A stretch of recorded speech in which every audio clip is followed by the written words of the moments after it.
Hey guys, what's up? It's your girl, Gorjahs, and if you're watching this video, then thank you for tuning in. I just wanted to come real quick because actually this is the camera that I wanted to use to record today's video, but I forgot to charge it. Oh, I forgot to charge the camera, y'all, so please forgive me. Also, if you're seeing me like this, it's because I'm literally getting ready to record today's video. But before I do that, I just wanted to say something really quick. I'm also going to say what I'm getting to say right now in the video as well. But before we start this video, I just wanted to say that anything that you hear me say in this video, please do not take it as like the base facts. I want you guys to go out, continue to do research. Please feel free to leave all your questions, comments, and concerns in the description box below. Maybe it's something that I have never heard of or I'm not aware of that you can expose me to so that we can learn together. But I don't want you guys to take like everything I say just as the actual factual, okay? Because I am by no means a doctor yet. But with that being said, I'm currently letting this concealer sit in my face. I'm highlighting and contouring. I'm actually about to massage it in my face right now. And yeah, I just wanted to come to just show you guys my camera.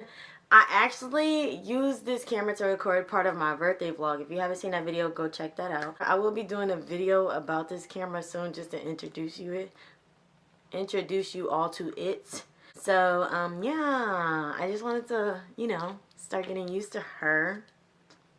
She'll be making more debuts on the channel. But yeah, I'll be back after I get all made up. So, you know, yeah, just get a closer look. Yeah, let's just count down. 10, 9, 8, 7, now I'm getting dizzy. 6, 5, 4, 3, 2, and okay, wait, because not with me looking cute, okay? Who is this? Let me back up. So I took those flexi rods out of my hair, first of all. Yo, this is crazy. Let me calm down. This is crazy though. Not really, but yeah. My hair looks absolutely cute. Let me give y'all a little 360. Let me go the other way since when I exited I went the other way. So let me go this way.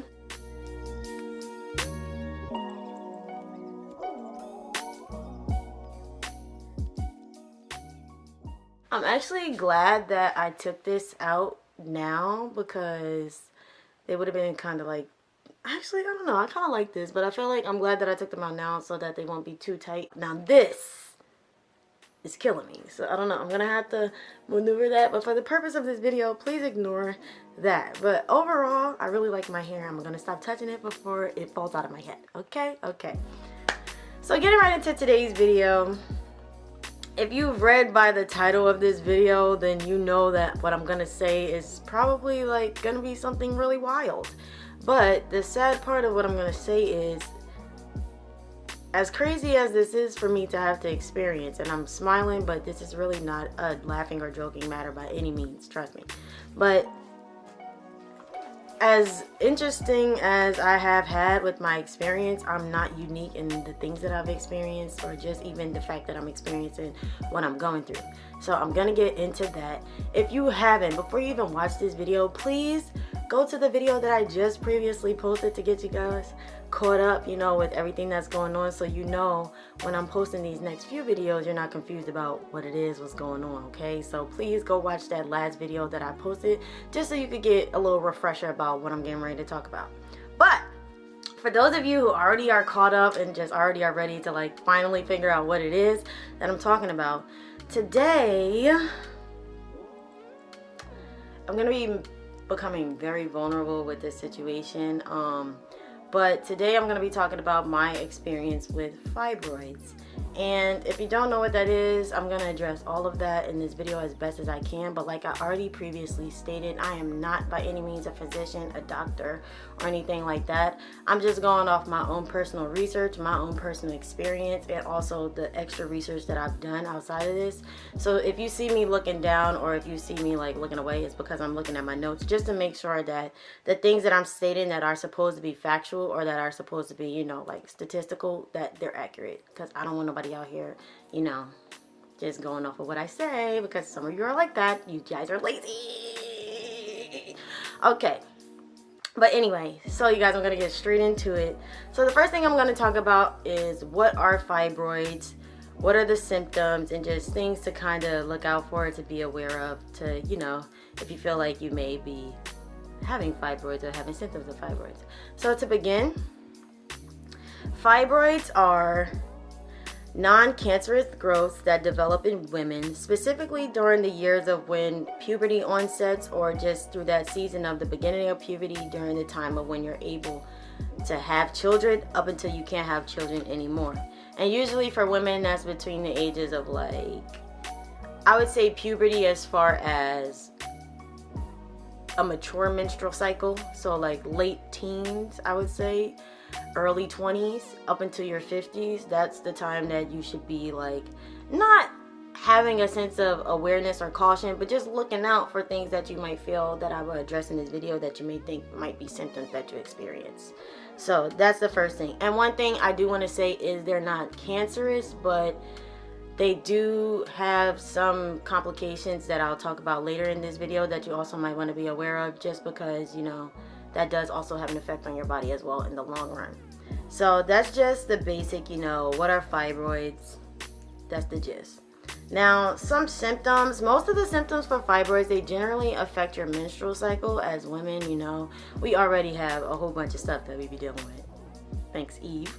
But particularly with fibroids, the way that they affect your menstrual cycle is the flow. You can either have heavy, abnormal, irregular, or intense period. And what that means is it could be either the bleeding or just the overall painful experience, or just your symptoms during your period cycle in general can be heavy, irregular, intense, or abnormal in general. And then the areas that it affects as far as your body are your back, your pelvis, and your lower abdomen area. Also, some other things that a lot of people don't talk about that gets affected by the fact that you have fibroids, if you do have fibroids, and some things that you could kind of like be on the lookout for, is the fact that you may have like constant bloat or constant constipation. And that could be something that you know, that discomfort in your lower abdomen area. If that's always a constant issue, you know, you might want to get that looked at with your healthcare physician, or even just a doctor in general, just so you know, get that checked out, because in general, bile excretion is very important. Okay, get that stuff out of there. Secondly, you might think that because you drink a lot of water, you know, you go to the bathroom a lot. I'm somebody who I drink a lot of water compared to the average person. You know, I might not drink my gallon a day, but I do drink a lot of water. But I also noticed, for me personally, that I was frequently going to the bathroom, and it was like a short spurt. I know this is like TMI, but I'm being so serious because I want you guys to be aware. But it was like a short spurt of urination, and it felt like when I had to go to the bathroom that my entire bladder was full. So that's also something that you want to take into consideration. Some other things to be mindful of are the fact that when you have fibroids, you may experience a protruding belly, or just you know, a protruding ab area period, and that might not always be bloat, so you also want to get that checked out. I think the difference between a protruding belly or a protruding ab area and bloat is the fact that bloat can kind of go away. I think the protruding part is probably the fact that it's like a constant permanent thing, so you might want to look more into that to find out what the difference is between those two, because I'm not for sure. And then another thing that I also want to mention are the three last things that I know I've never heard people talking about personally. Like, even with my doctor, I've never heard her mention these things until I mentioned two of them. The first one is anemia. If you're somebody who's prone to like being cold all the time, or just having a low iron or vitamin D deficiency, then definitely you want to look into that, because that also affects whether or not you can be prone to anemia. Painful sexual experiences, you also want to look into that. It may not always be fibroids, but because it's in that general area, it definitely can possibly contribute to like letting you know, sis, get that checked out. And then the last thing is a low red blood count. I didn't even know this personally, but I started noticing that when I was going to the doctor and when I had to like get my blood drawn and things like that, nothing was coming out. Like, nothing was coming out. And I never ever had that experience before, seriously, until like the last few months when I just started noticing that. So that's also something that you want to pay attention to, because I also realized that contribute to me being dehydrated. So those are just a few like symptoms and things you want to be mindful of to look out for, to see if, you know, you're personally experiencing them or you've heard of people complain about things like these. Because literally, before I found out that this was what was going on with me, I was literally going through it. Like, I felt like I was always in pain, and it wasn't gas. Like, it just felt like something was just sitting in my uterus. And I used to always say, my uterus is hurting, my uterus is hurting. And lo and behold, I don't know if I spoke it into existence or what, but like literally I've been having like abdominal issues for a minute. And just with my eating habits and stuff like that, I always struggled to like find things that I like to eat, and then for those things to be filling. So yeah, your girl is just trying to get her whole life together. But now that I have awareness about this particular situation that I'm experiencing, I just want to share this with you guys. But not only that, another thing that I wanted to point out is some statistics that I thought was like really surprising about this, that I literally promise you I've never heard anybody talk of. So just in general, 70 to 80% of women are likely to have fibroids or experience symptoms of fibroids, period. Just in general, y'all, like women, period. 70 to 80% are likely to experience fibroid symptoms, but 80 to 90% of Black women are more likely, and more, not even more likely, to have fibroids or even symptoms of fibroids, but if they have fibroids, they're more likely to have more severe cases of them. Okay, can we just talk about that? Because why didn't anybody mention that to me? And one thing that really triggered me is that when I went to two different doctors. I went to two different doctors. I went to my gynecologist and I went to my primary care physician, right? So I don't know if this matters, but my gynecologist is a woman, my primary care physician is a male. So when I was speaking to her about the situation, she was very like, you know, alert. She had some social awareness about the conversation, you know, some sensitivity about the conversation.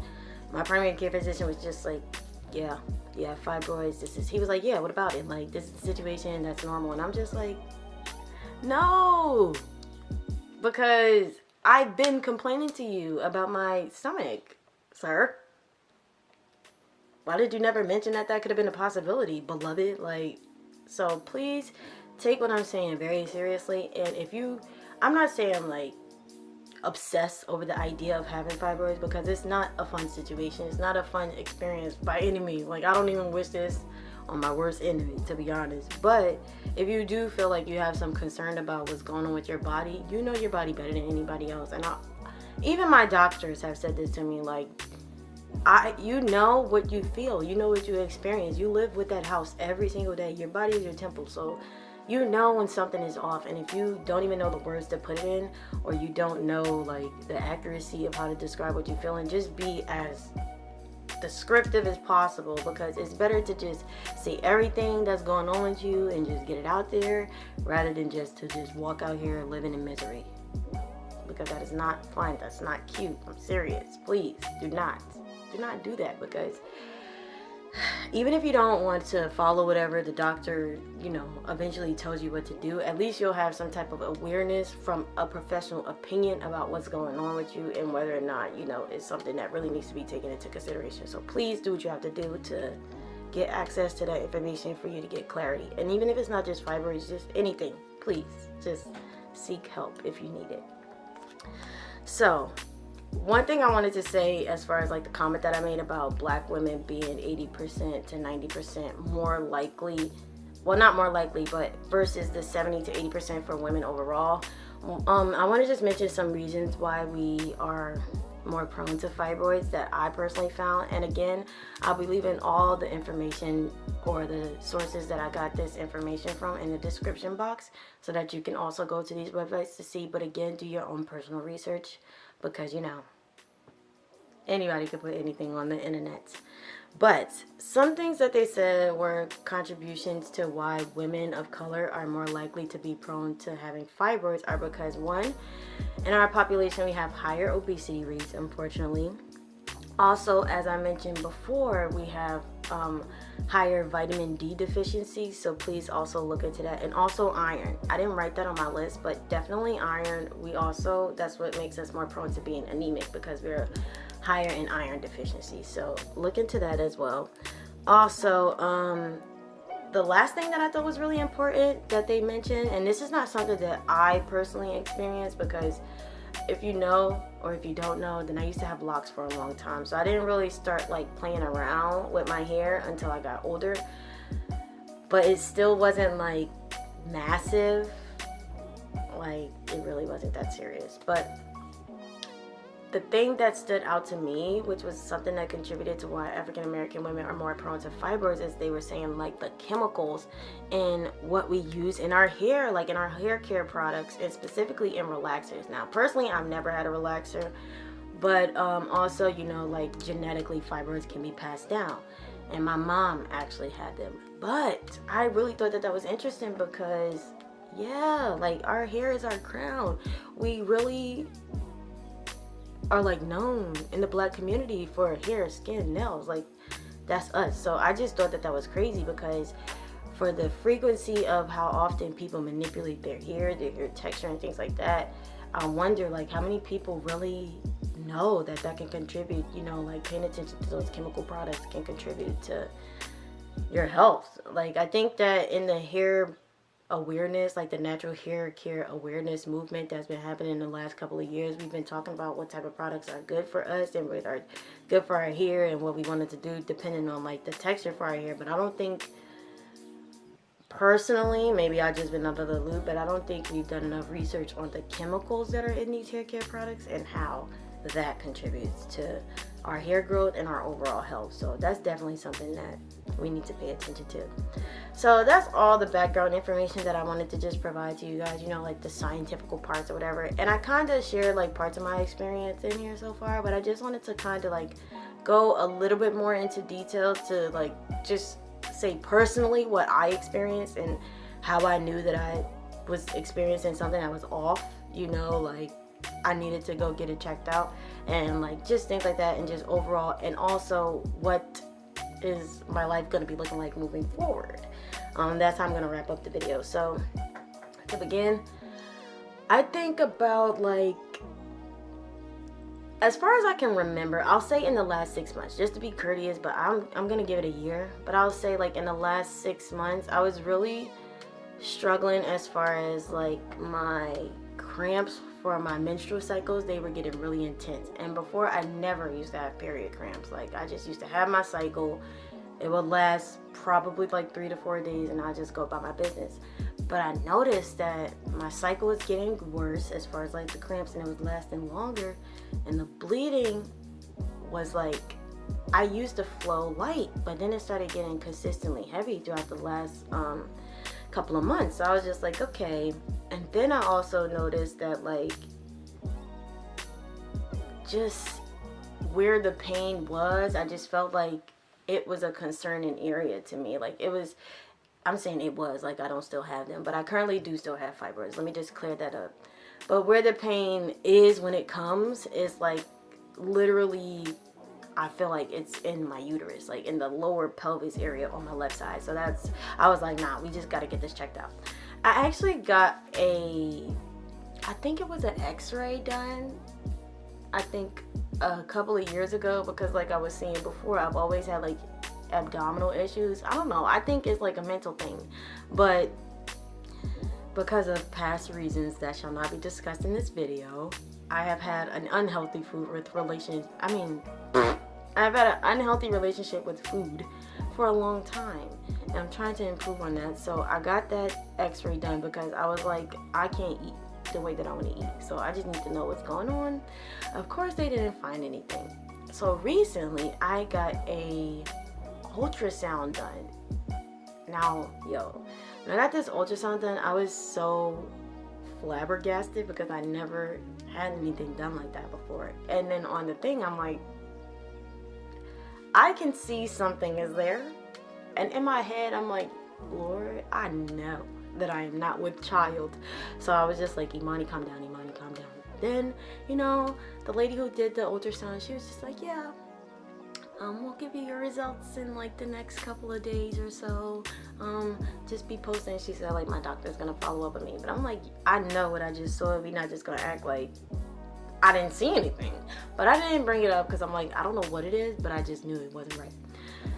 Also, to backtrack before I even got the ultrasound, I was telling, like I mentioned before as well, I was telling my doctor, like, I don't know what this could possibly be, but it might be fibroids because my mom had them. And when my mom had them, she actually wound up getting them removed because it got to a situation where she was just like, nah, it was unbearable, right? And so mine is a little bit different. Like, I kind of have a balance between good days and bad days, but when I have those bad days, it's usually around, like, literally, it's usually the week before my cycle is supposed to be, during my cycle, and like a few days after my cycle, because I guess, I don't know, it's just around, it's centered around your menstrual cycle, so I guess that makes sense. But like, sis, that's the whole month. It's only 1 week that I'm out here living my best life. So with that being said, I am currently in a position now where I'm just monitoring the situation and trying to figure out like what my next steps are going to be. I've been taking like these like supplements, and I'll go get them in a little bit. I've been taking those to try to like naturally dissolve them, and I also was prescribed some birth control. I'm not sure the specific type, but basically the reason why the doctor prescribed the birth control is because she said it's supposed to regulate your estrogen levels, and that's supposed to contribute, you know, to like just kind of mitigating the symptoms of like your period, you know, so they won't be as intense. So far I do not like that. I've had very traumatic reactions to that. I don't know if it's because of that, but I can tell you that since I've stopped taking the birth control for a week, I have not been vomiting as violently as I was. I actually have not vomited at all, so I'm very thankful for that. But I don't know if that was contributing to that, but we'll see. I only took a break because there's 5 weeks in April, and it overlapped with the last week of March, so I just decided to just not take it this week because it's only 4 weeks in the little thingy-majig. So yeah, as of right now, I am under a health watch as I'm taking the pills just to see like the reactions and stuff like that, how I feel. And then after this trial period, I believe it'll be up in about 2 months. This is the 2nd month, so actually 1 month after this, at the end of that month, what is this, April? So the beginning of June, I'll be going off for another follow-up appointment just to see like what the status is. And at that point, depending on my progress with the pain and things like that, I may or may not be having a surgery to remove them. If I do have that surgery, I'll be doing a part 2 to this video because that's another thing. I might do a part 2 just for the simple fact that I mentioned surgery because I don't want this video to be super long. So I'm actually going to end it right here. I've said too much. But if you made it to the end of this video, thank you for watching. I really hope that you really learned something out of this, and it was just something that, even if it wasn't something that you learned about fibroids, just to have like an awareness about your body. You know, don't let people tell you anything about your body because like I said, you live with it, and even if you can't always put in the words what's going on, you know how you feel. So just describe to the best of your ability how you feel, and never overthink about something that's going on with you, because like I said, I'm not sure if it's just something that like I kind of manifested because I'm just weird like that and I be obsessing about things. But if you genuinely feel like you have like consistent symptoms or like a reoccurring thing with something that's going, like a reoccurring experience, then please do not hesitate to go get that checked out, because your body is important and you only get one, and we want to live as long as possible, as healthy as possible, and we want to be good to our bodies so that our bodies can repay us, okay? So with that being said, I'm gonna wrap this video up right now. There shall be a part 2. I'm not gonna post it right away just for the simple fact that I want to let this sizzle in y'all spirit for a minute, because I'm very serious about this, okay? I'm smiling, but I'm very serious. Please tell a friend to tell a friend about what fibroids are if you did not know. You learned something new today. Thank you for joining my TED Talk, and I'll see you in my next video. Bye!